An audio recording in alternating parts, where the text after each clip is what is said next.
Welcome to Spiritual Psychology, and I'm here with Kiarra Dikes, who is a trauma facilitator and rebirth alchemist. And we're going to talk about an interesting perspective or a unique perspective on ancestral trauma and ancestral healing and transfer, womb transfer from mother to child or from ancestors to child in the womb. And so welcome, Kiarra. It's exciting to talk to you again. We met at a conference earlier this year and not coincidentally have reconnected. So well, thank you so much for having me. I really appreciate you inviting me on, and it's good to see you again after our seminar that we did together. Yeah, that was great. So talk a little bit about rebirth alchemy and womb transfer from your perspective. So womb transfer, so basically what I work with is I do womb healings, and what we found is that there is a direct transfer of emotions that can travel through the placenta to the baby. While during gestation. So for example, if there are any emotions that the woman is feeling during their pregnancy, if there's any emotions either tied to the pregnancy into that new transition that they're phasing into with being a mother, or just any feelings of for example, any feelings that they're having in their relationship, and any emotions that are just kind of like running in their subconscious, those can transfer through to the child. And so that child can experience those emotions as something very real. And of course, we can get into how the emotions show up later on in life and how they can mirror back, or how they can draw to a certain experiences in our lives. But that's just one aspect of how traumas can pass through to a child, even during the gestational period. So it's exciting for me to talk about this because it's not something that's recognized in traditional Western psychology. It's kind of understood that if you can't remember it, then it didn't affect you or something like that. And my experience as a hypnotherapist and in my spiritual psychology work is that when we go into presenting feelings that people have in their body, and make the suggestion that we come to the origin or the very first time that they experience those feelings, it is not infrequent that we end up in a fetus in the womb.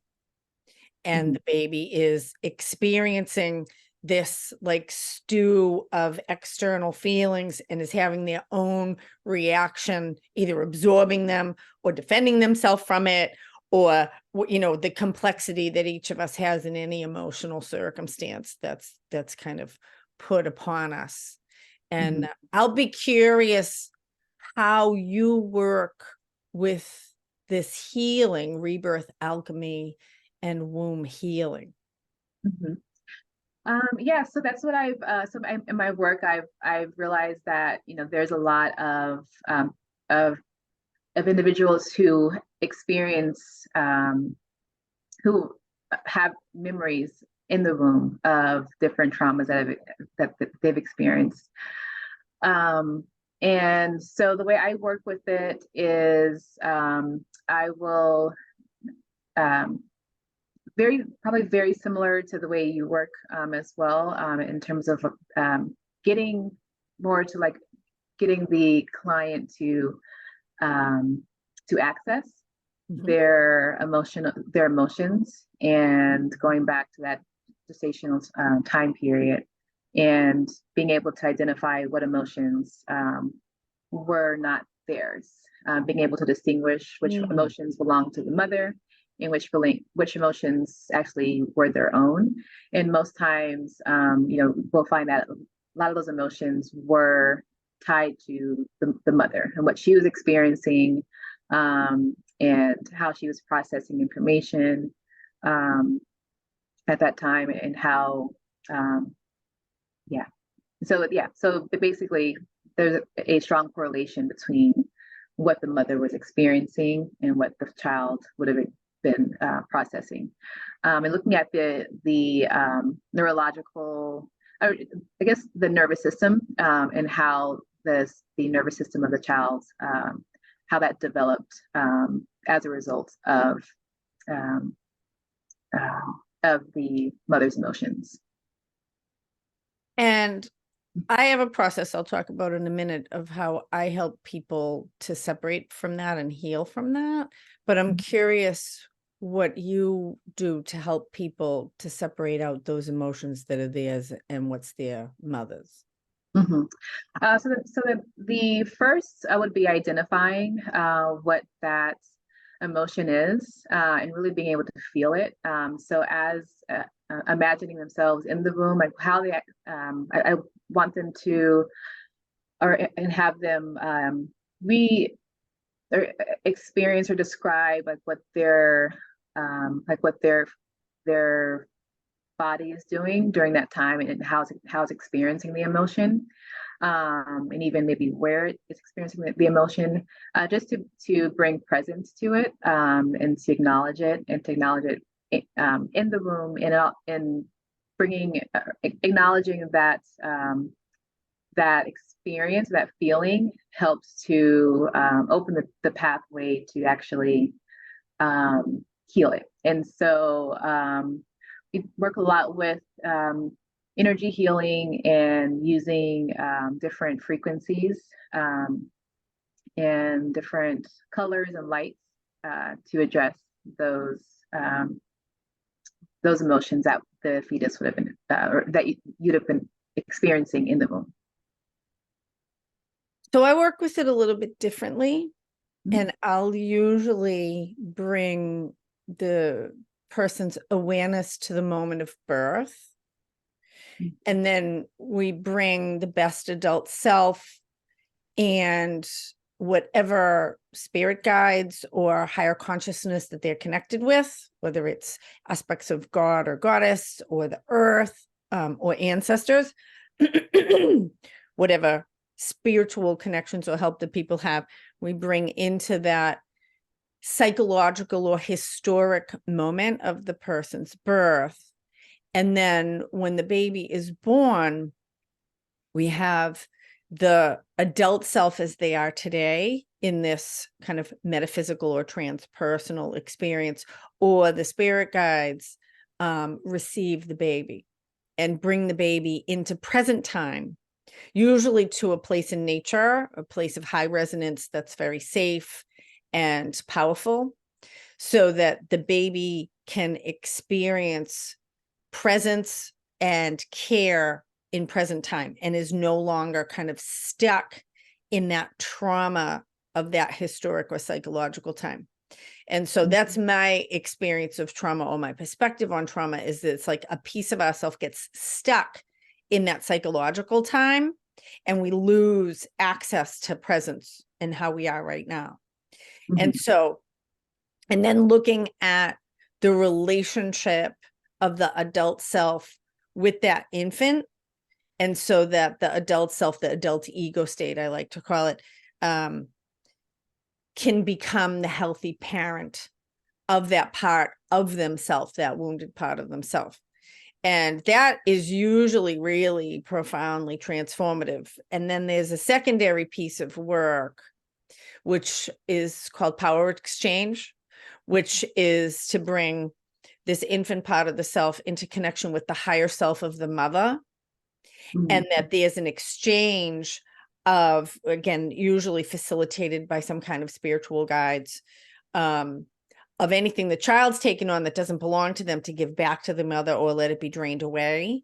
And anything that the mother has taken on or taken from the child is returned to the child. So everybody gets to manage their own life energy, which I find really, that's the way that I work with that transfer that's been taken on is energetically, it has a form in some level, whether we're consciously aware of it or not, and working with that, using guided imagery, or, I mean, I don't guide it. I just ask a lot of questions like, how does this want to be transferred, and letting the wisdom of their own higher self or the spirit guides make those exchanges, so that then they can just have a relationship with this emotional part of themselves, Mhm. and let mom have her own stuff. I don't know if that makes sense, but Yeah, that does. Yeah. Well, I like that you bring in the guides and you allow that process to unfold naturally, which is great. Yeah. so I'm curious about the sound and light that you work with. Those Mhm. are things I'm learning more about as I add to my own toolkit. Yeah. Yeah. So when we're like, so we work mostly in a theta state. So I'm able to get lots of information about what preferred emotion or what preferred outcome they would have wanted to experience in the womb. And so I also get from them images on like what color light they are more attracted to in order to heal them during that time. So they can choose. There's a variety of course different lights that a client will choose. But that what I found is that light mostly corresponds to the frequency that they are corresponding to, and that's going to be the most healing for them. So that way that would be more. That's in terms of like the colors and the sound frequency. A lot of it's just we do a lot of like reprogramming during while we're doing while they're in that state, and so more of like a hypnosis that we do with the client to reprogram their emotions and to minimize or eliminate any emotional charge that they would have been experiencing in the womb. And are they making sound, or are you providing sound for them? So I will provide the sound for them. And do you use your voice, or do you have like recorded sounds, or do you use instruments? So sometimes recorded sounds and sometimes my voice as well. Mm-hmm. Yeah. Yeah. Awesome. Mm-hmm. And I'm curious about intergenerational transfer, if you ever come across that. Mm-hmm. Yeah. Well, a lot of the traumas are, if we look at the egg, I think it's our grandparents are basically contained, the our, let's see, I think it's from the grandmother, but basically their DNA is, I'm not sure if I'm saying this correctly, but basically we have a direct connection to our grandparents. So at least we're 3 generations in the womb. So we were able to, so what they were experiencing, we can also directly experience as well. So how that's passed on is through our, of course, our genetic, our DNA. And so I work with the DNA as well to and I identify what those emotions or what those traumas would be, and we do some of the same work on the DNA as well. But yeah, so it's very interesting to see how well things are transferred Mhm. from generation to generation. I think there's definitely some benefits to that. And there's some, this, of course, knowing that we are experiencing very similar themes that our grandparents and even great grandparents Right. experienced. Knowing that, it just gives us more clarity, and it just we're able to pinpoint more what's where we actually need to do the work. So Mhm. Right. We yeah, see these repetitions and we all know them in our exactly. families, right? Hmm. And some of them are freaky. Like, Hmm. They like are. I had a very good friend whose stepfather committed suicide when we were 16 years old. And when her daughter was 16 years old, her husband committed suicide. And it's like, you can't make that up, right? Yeah. Like, Right. whoa, what is going on there? Whoa.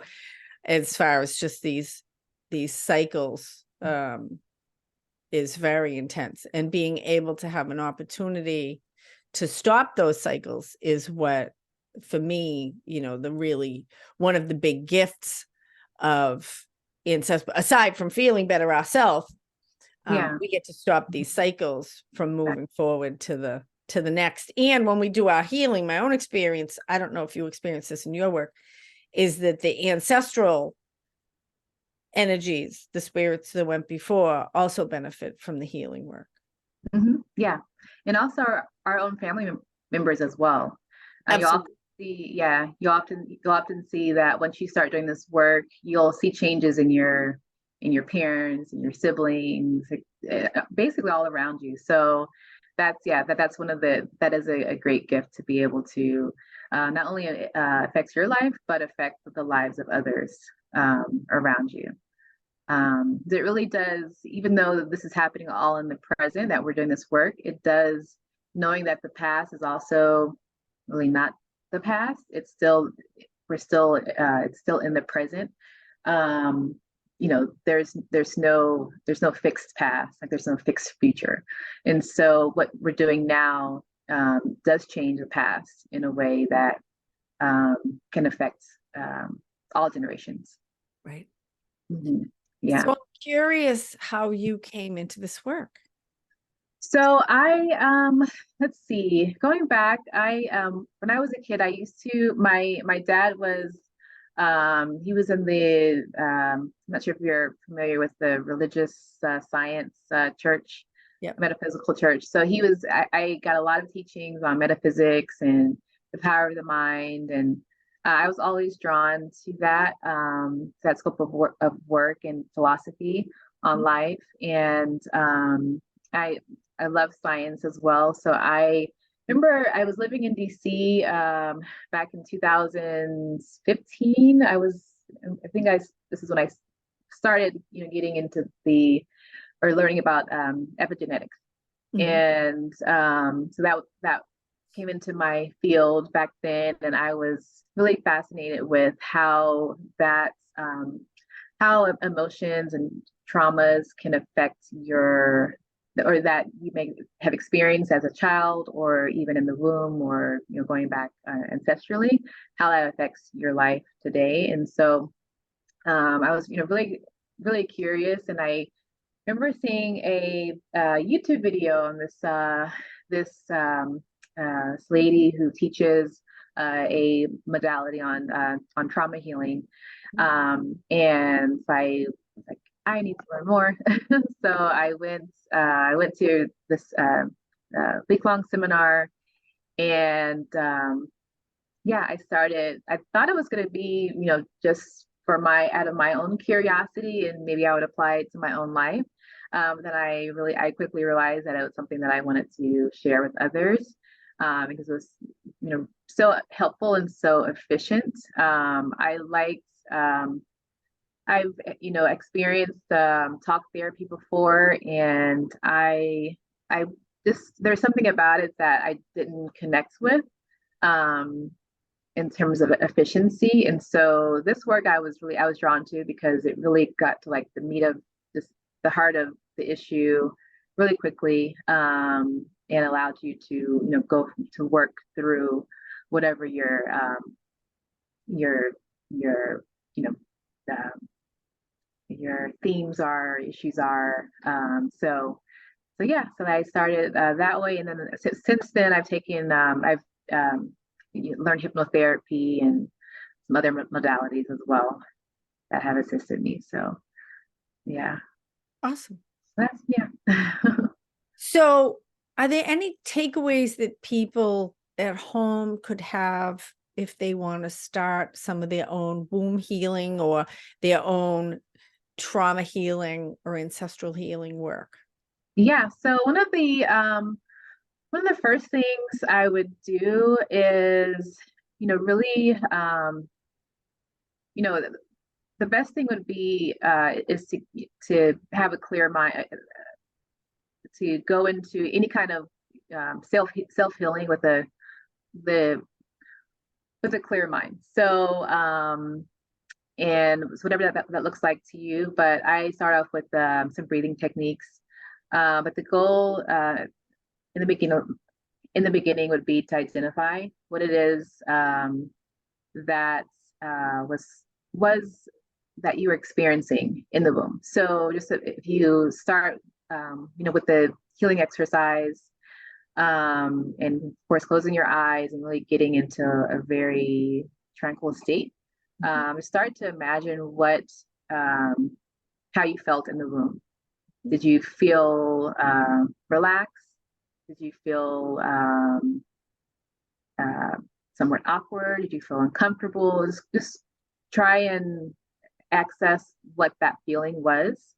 And then when you can get a feel of what it felt like in the womb, then you can start to ask yourself, okay, so what emotions are coming up for me right now? How am I feeling now that I'm in the womb? I'm feeling how it feels like to be in the womb.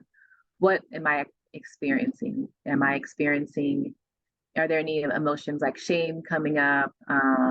Any emotions like doubt?